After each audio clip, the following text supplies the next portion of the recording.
Faction నేత రాజకీయాల్లో ఉంటే ఎలా ఉంటుందో చెప్పడానికి జగనే నిదర్శనమన్నారు ఎమ్మెల్యే గోరంట్ల బుచ్చయ్య చౌదరి. జగన్ తప్పులు చేస్తుంటే చూస్తూ ఊరుకునేది లేదన్నారు. జగన్ ను ప్రజలు తిరస్కరించారన్నారు ఎమ్మెల్యే కొలికపూడి శ్రీనివాసరావు. జగన్ హింస రాజకీయాలను ప్రోత్సహిస్తున్నారని ఆయన మండిపడ్డారు. గత పాలనకు కూటమి పాలనకు చాలా తేడా ఉందంటున్న టీడీపీ ఎమ్మెల్యేలతో మా ప్రతినిధి Shiva face to face. Gorantla Butchaiah Chowdary గారు ప్రస్తుతం మనతో ఉన్నారు. ఆయనతో మాట్లాడుతున్నారు. సార్, ఏంటి సార్ సంవత్సర పరిపాలన ఎలా కొనసాగింది? ఎన్నో ఇబ్బందులను ఎదుర్కొని రాష్ట్ర పరిపాలన సజావుగా సాగుకుంటూ ముందుకు సాగుతున్నాం. ప్రజల్లో నమ్మకం కలిగించుకుంటూ చెప్పిన వాగ్దానాలను అమలు చేసుకుంటూ వెళ్తున్నాం. గత ప్రభుత్వ నిర్వాహకం వల్ల పునరుద్ధరణ వ్యవస్థను మళ్ళీ మెరుగుపరుచుకుంటూ ఉన్నాం. ఇవాళ ఎన్నో ఇబ్బందులు ఉన్నాయి, ఆర్థికమైన ఇబ్బందులు ఉన్నాయి. అభివృద్ధి పందాలో సాగుతూ సంక్షేమాన్ని కూడా ఒక ఘాటను కట్టుకుంటూ ఎన్నికల్లో చేసిన వాగ్దానాలను అమలు చేసుకుంటూ వెళ్తున్నాం. మాట తప్పలేదు, మడం తప్పలేదు, ఖచ్చితంగా ముందుకు సాగుతున్నాం.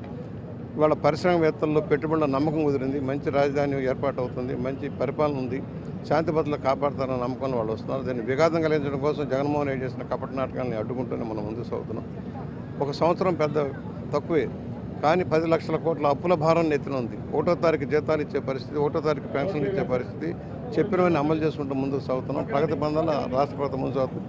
రాబోయే 2-3 సంవత్సరాలు అద్భుతమైన ప్రగతి రాష్ట్రం భారతదేశంలో అగ్రగామిగా ఎగదట్టడానికి అన్ని అవకాశాలని ఎన్డీఏ ప్రభుత్వం అమలు చేస్తాం. సార్, ఏంటి సార్, నిన్న జగన్ పల్నాడు పర్యటన సందర్భంగా ఎదురు చనిపోవడం, ఆయన వెహికల్ కింద పడ్డాన్ని ఎట్లా తీసుకుంటారు? ఒక దుర్మార్గపు ఆలోచన. కనీసం పరామర్శ, మానవత్వం లేని మనిషి అలా ఏం జరుగుతుందో చూసు.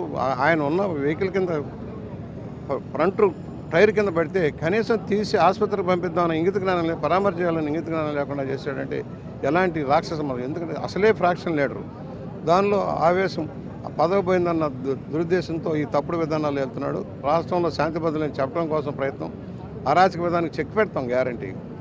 సార్, అంటే ఏ రకంగా చెక్ పెట్టబోతున్నారు? వరుసగా మీరు చెప్తా ఉన్నారు, ఆయన రెగ్యులర్గా పర్యటన చేస్తూ ఏదో ఇష్యూ జరుగుతుంది. ఇప్పుడు ప్రజాస్వామ్యతంగా డెమోక్రసీని కాపాడుకుంటూ మేము ముందుకెళ్తున్నాం. రాజ్యాంగబద్ధ హక్కులు విఘాతం కాదు.